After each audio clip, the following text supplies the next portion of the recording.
हार और जीत सोचने वाले पर निर्भर है। मान लें तो हार है, ठान लें तो जीत है। नमस्कार स्टूडेंट, मैं प्रेम आपके अपने YouTube चैनल एजुकेशन वाला में स्वागत करता हूं। आज हम पढ़ने जा रहे हैं राजस्थान अध्ययन क्लास 6 का चैप्टर नंबर 4 इतिहास जानने के स्रोत। बने रहिए आपके अपने YouTube चैनल एजुकेशन वाला में और वीडियो को सब्सक्राइब ज़रूर करें और आगे पढ़ने वाले बच्चों तक जरूर पहुंचाएं, क्योंकि जब तक तोड़ेंगे नहीं तब तक छोड़ेंगे नहीं। तो स्टूडेंट, आज हम पढ़ने जा रहे हैं चैप्टर नंबर 4 क्लास 6, जिसका नाम है राजस्थान में प्राचीन सभ्यता स्थल। राजस्थान के प्राचीन सभ्यता स्थल। ठीक है, सबसे पहले शुरू करते हैं कालीबंगा सभ्यता। कौन सी? कालीबंगा सभ्यता। कालीबंगा सभ्यता। तो गाइस, कहाँ पर है ये? खोजकर्ता कौन? सबसे पहले तो अमलानंद घोष हैं खोजकर्ता। कौन है? अमलानंद घोष है। उसके बाद यह कहाँ है? हनुमानगढ़ ज़िले में घग्गर और सरस्वती, यानी कि द्वशवती, सरस्वती और द्वशवती एक ही नाम है ये नदी के किनारे। घग्गर नदी है जो हनुमानगढ़ ज़िले में घग्गर नदी है, जिसका नाम सरस्वती या द्वशवती नाम भी है उसका। उस नदी के किनारे कालीबंगा सभ्यता पाई गई थी। पहली बात तो ये है। उसके बाद आगे बढ़ते हैं। अब उत्खननकर्ता कौन? उत्खननकर्ता। उत्खननकर्ता कौन है? बी लाल थापर और बी के थापर। उत्खननकर्ता बी लाल थापर और बी के थापर। उसके बाद में मकानों में ईंटों का प्रयोग यहाँ पर दिखाई दिया गया है। उसके बाद में लकड़ी व ईंटों की नालियाँ यहाँ पर मिली हैं। ठीक है, लकड़ी और ईंटों की नालियाँ यहाँ पर मिली हैं। इसके बाद में अग्निकुंड वेदिकाएं तथा बने हुए चबूतरे इस सभ्यता में मिले गए हैं। देखो स्टूडेंट, ये कई बार क्वेश्चन एग्जाम में देखने को मिलता है कि मकानों में ईंटों का प्रयोग कौन सी सभ्यता में मिला है। तो आपका आंसर है आपकी कालीबंगा सभ्यता, हनुमानगढ़ में घग्गर नदी के किनारे। दूसरा, लकड़ी व ईंटों की नालियाँ किस सभ्यता मिली हैं? कालीबंगा सभ्यता। उसके बाद में अग्निकुंड वेदिकाएं तथा बने हुए चबूतरे, दुर्ग के अवशेष। कौन से? दुर्ग के अवशेष। उसके बाद में कृषि के साक्ष्य प्राप्त हुए हैं। कृषि के साक्ष्य प्राप्त हुए हैं। किसके? कृषि के साक्ष्य प्राप्त हुए हैं। अच्छा, उसके बाद में इंपॉर्टेंट तांबे के बैल प्राप्त हुए हैं स्टूडेंट। बहुत ही इंपॉर्टेंट फैक्ट है ये। तांबे के बैल प्राप्त हुए हैं। उसके बाद में हाथी दांत का कंगा। ये क्वेश्चन एग्जाम में कई बार देखने को मिलता है कि हाथी दांत का कंगा किस सभ्यता में मिलता है। तो आपका है कालीबंगा सभ्यता। उसके बाद में गाय के मुख वाले प्याले। उसके बाद में कांस्य के दर्पण, मिट्टी के बर्तन, खिलौने। ठीक है, ये 5-7 इंपॉर्टेंट फैक्ट हैं जो कि राजस्थान अध्ययन RBSC की क्लास 6 के चैप्टर नंबर 4 में बताए गए हैं, जो कि एग्ज़ाम के पॉइंट ऑफ व्यू से बहुत ही इंपॉर्टेंट रहने वाले हैं।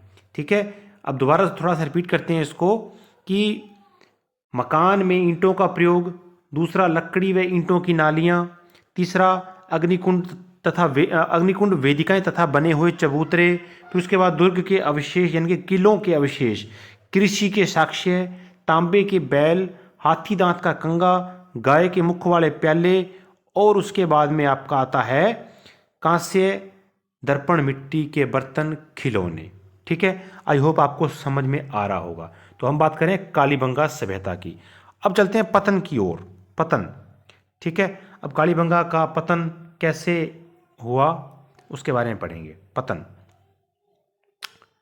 पतन मान्यता अनुसार समय के साथ साथ नदियों का पानी सूखने, मरुस्थल बढ़ने से यह परंपरा समाप्त हो गई। ठीक है, मान्यता अनुसार समय के साथ साथ नदियों का पानी सूख गया और मरुस्थल बढ़ने से यह परंपरा समाप्त हो गई, यानी कि मरुस्थलीकरण होने से यह परंपरा यानी कि कालीबंगा सभ्यता समाप्त हो गई है। बढ़ते हैं आगे। अब ये तो हम कालीबंगा सभ्यता की बात कर रहे थे। ठीक है, कालीबंगा सभ्यता। अब उसके बाद में बात करते हैं आहड़ सभ्यता। कौन सी? आहड़ सभ्यता। आहड़ सभ्यता बहुत ही इंपॉर्टेंट है, यहाँ से भी क्वेश्चन कई बार एग्जाम में पूछा गया है।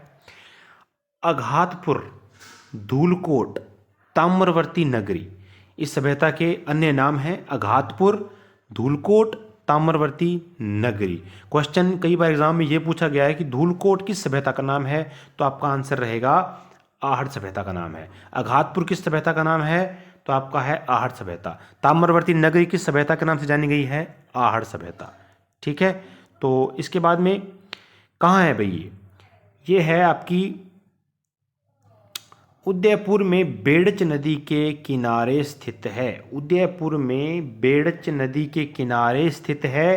तांबे के औजारों का केंद्र होने से इसका नाम ताम्रवर्ती पड़ा। तांबे के औजारों के होने के कारण इसका नाम ताम्रवर्ती पड़ा। उत्खनन वर्ष, अब उत्खनन वर्ष कब है? 1951-52। उत्खनन वर्ष 1951-52। ये क्वेश्चन एग्जाम में कई बार पूछा गया है कि आहड़ सभ्यता का उत्खनन वर्ष कौन सा है? आपका है 1951-52। ठीक है, अब इसमें क्या कुछ मिला है बात करते हैं आगे। मकान की दीवारें मिट्टी और पत्थरों से निर्मित पाई गई हैं। मकान की दीवारें मिट्टी और पत्थरों से निर्मित पाई गई हैं। अच्छा, इसके बाद में क्या मिला है साक्ष्य यहाँ पर? छत बांस और केलू से बनी होती थी। किससे? बांस और केलू से। ये इंपॉर्टेंट फैक्ट है, हर लाइन में क्वेश्चन निकलता है भाई।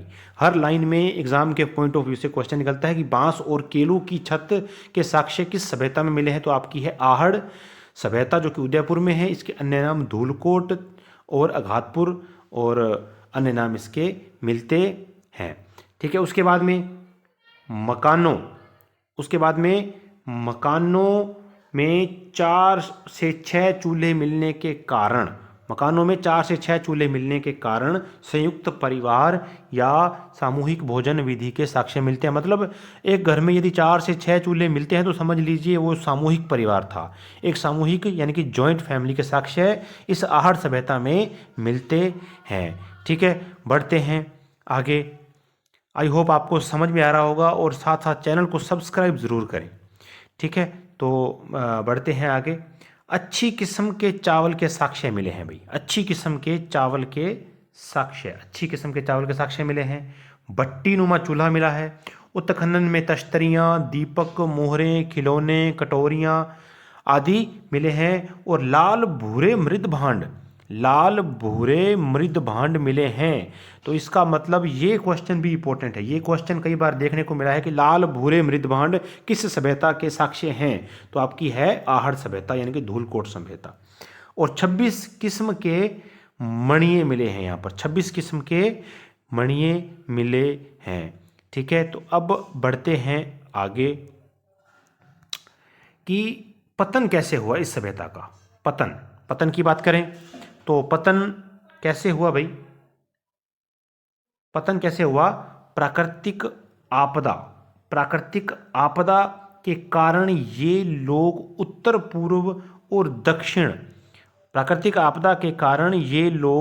पूर्व और दक्षिण पूर्व की ओर बढ़े तथा गिलूंड व भगवानपुर स्थान बनाए। मतलब गिलूंड मतलब अन्य स्थान पर, ये सभ्यता का नाम है जिसको आगे पढ़ेंगे हम। ठीक है, पतन कैसे हुआ आहड़ सभ्यता का कि प्राकृतिक आपदाएं, जैसे प्राकृतिक आपदाएं आप बाढ़ मान लीजिए, प्राकृतिक आपदाएं आप सूखा मान लीजिए, अकाल मान लीजिए। तो प्राकृतिक आपदा हुई जिसके कारण ये लोग उत्तर पूर्व और दक्षिण पूर्व की ओर बढ़े तथा गिलूंड और भगवानपुरा स्थान बसाए। यानी कि यदि कोई प्राकृतिक आपदा आती है तो वो स्थान छोड़ दिया करते थे।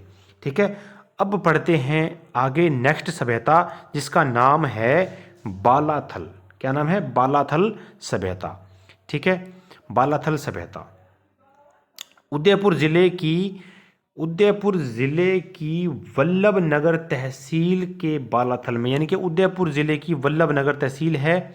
कौन सी? वल्लभ नगर तहसील है। और यहाँ पर बालाथल में बालाथल सभ्यता के साक्ष्य मिले हैं। ताम्रकालीन, क्या है? ताम्रकालीन आहड़ संस्कृति से संबंधित है। ताम्रकालीन आहड़ संस्कृति से संबंधित है। अब इम्पोर्टेंट है 11 कमरों के एक बड़े भवन और दुर्ग के साक्ष्य मिले हैं। उसके बाद में क्या है, तांबे के चाकू, कुल्हाड़ी, छेनी, बाण, कर्णफूल, गले के हार की लटकन आदि आभूषण मिले हैं। बहुत ही इम्पोर्टेंट फैक्ट इसमें बताया गया है क्लास 6 के चैप्टर नंबर 4 में कि 11 कमरों के एक बड़े भवन और दुर्ग के साक्ष्य मिले हैं। पहली बात तो ये है। उसके बाद में तांबे के चाकू, कुल्हाड़ी, छेनी, बाण, कर्णफूल, गले के हार, लटकन आदि आभूषण मिले। मतलब आभूषण यहाँ पर मिले हैं कौन सी सभ्यता में भी, बालाथल सभ्यता, जो कि उदयपुर के वल्लभनगर तहसील में स्थित है। ठीक है। उसके बाद में इंपॉर्टेंट फैक्ट एक और भी है, तांबे के चाकू, तांबे के चाकू, कुल्हाड़ी, छेनी, बाण, कर्णफूल ये तो मिले ही हैं। इसके साथ साथ कृषि, पशुपालन, शिकार तीनों जीविका के साधन माने गए हैं। क्या क्या जीविका के साधन, जैसे जीवन जीने के लिए कुछ कार्य करना जरूरी होता है। ठीक है। तो कृषि, पशुपालन और शिकार, मतलब कृषि करते थे, पशुपालन करते थे और शिकार, ये तीनों जीविका के साधन हुआ करते थे। लोहा गलाने की भट्टियाँ, लोहा गलाने की भट्टियाँ भी इस वल्लभनगर, इस अपने सभ्यता में मिले हैं। कौन सी सभ्यता की बात करें, बालाथल सभ्यता, उदयपुर जिले की वल्लभनगर। ठीक है। लोहा गलाने की भट्टियों के साक्ष्य मिले हैं। उसके बाद में केवल बैराठ व बालाथल में ही बुना हुआ वस्त्र प्राप्त हुआ है। ये इंपॉर्टेंट फैक्ट है, इसको नोट कीजिएगा। और स्टूडेंट साथ ही साथ आप नोट्स बनाते रहिए, आपको सभी वीडियोस यहाँ पर मिलेंगी इस चैनल पर। ठीक है। जिसमें चैप्टर 1, 2 क्लास 6 के सभी चैप्टर, क्लास 7 के 8th, 9th, 10th के सभी चैप्टर आपको देखने को, पढ़ने को मिलेंगे। ठीक है। अब उसके बाद बढ़ते हैं गणेश्वर सभ्यता। कौन सी, गणेश्वर सभ्यता। गणेश्वर सभ्यता में क्या है कि गणेश्वर सभ्यता, इसके अंतर्गत गणेश्वर सभ्यता किसकी बात कर रहे हैं, गणेश्वर सभ्यता। अब इसमें स्टूडेंट क्या है कि सीकर जिले में नीम का थाना तहसील में स्थित है। यहाँ पर थीम का थाना लिखा हुआ है, इसको नीम का थाना। ठीक है। तो सीकर जिले के नीम का थाना तहसील में स्थित है। उसके बाद में इसको ताम्र संचयी संस्कृति कहा जाता है। बहुत ही इंपॉर्टेंट लाइन है कि कौन सी, ताम्र संचयी संस्कृति कहा जाता है। और तांबे से बने बाण, छेनियाँ, मछली पकड़ने के कांटे, अंगूठियाँ आदि प्राप्त हुए हैं। कई बार क्वेश्चन एग्जाम में पूछे गए हैं कि तांबे से बने बाण, छेनियाँ, मछली पकड़ने के कांटे, अंगूठियाँ आदि प्राप्त कौन सी सभ्यता में हुए हैं, तो आपकी है नीम का थाना, गणेश्वर सभ्यता। ठीक है। यह संस्कृति पूर्वी राजस्थान तथा गंगा घाटी में पनपी है। अच्छा, नोट, यहाँ पर एक नोट भी दिया गया है, ध्यान से सुनिएगा कि यह माना जाता है कि यहाँ से दोहरी व पेंचदार शिरावली तांबे की पिनों को पश्चिमी तथा मध्य एशिया में निर्यात किया जाता था। कहाँ, यह माना जाता है कि यहाँ से दोहरी व पेचदार शिरावली तांबे की पिनों को पश्चिमी तथा मध्य एशिया में निर्यात किया जाता था। उसके बाद में गणेश्वर सभ्यता में दो प्रकार की मिट्टी के बर्तन मिले हैं। पहला हड़प्पा पूर्व संस्कृति के हल्के लाल रंग के पतले बर्तन, और दूसरा है आपका लाल चिकनी मिट्टी यानी कि विशिष्ट चित्रकारी वाले मजबूत बर्तन। ठीक है। इन बर्तनों में मर्दबान, कलश, प्याले, तसले, ढक्कन, हांडी प्रमुख हैं। ठीक है। बढ़ते हैं आगे। बैराठ सभ्यता, जो कि कहाँ है, जयपुर जिले में है। बैराठ सभ्यता जयपुर जिले में है। बीजक की पहाड़ी व भीमडूंगरी इनके प्रमुख स्थान हैं। महाभारत में इसका उल्लेख मत्स्य जनपद की राजधानी विराटनगर के रूप में हुआ था। कहाँ पर, विराटनगर के रूप में हुआ था। तो आई होप आपको समझ में आ गई होगी पूरी क्लास, और इसी तरीके से बने रहिए। आपकी सभी क्लासों में बहुत बहुत धन्यवाद।